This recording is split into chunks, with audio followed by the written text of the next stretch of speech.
It is well known that Mount Qingcheng is famous for its lush forests, serene valleys, and ancient Taoist temples. The mountain is covered with thick and vibrant vegetation. What is unknown is that there is a fairy cave on the mountain, and there were many rare treasures left by immortals.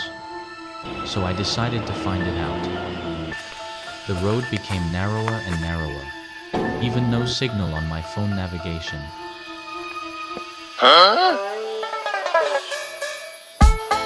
往那走，我罗盘显示这里，我地图显示那。相信祖宗，相信科学。你科学有磁场，你磁场没科学。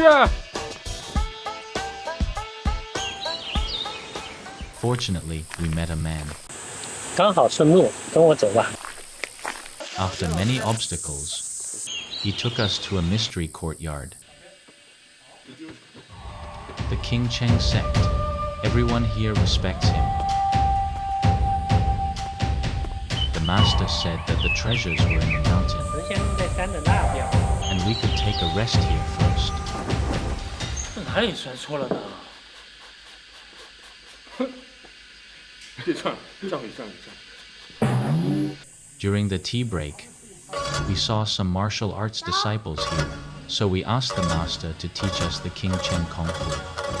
But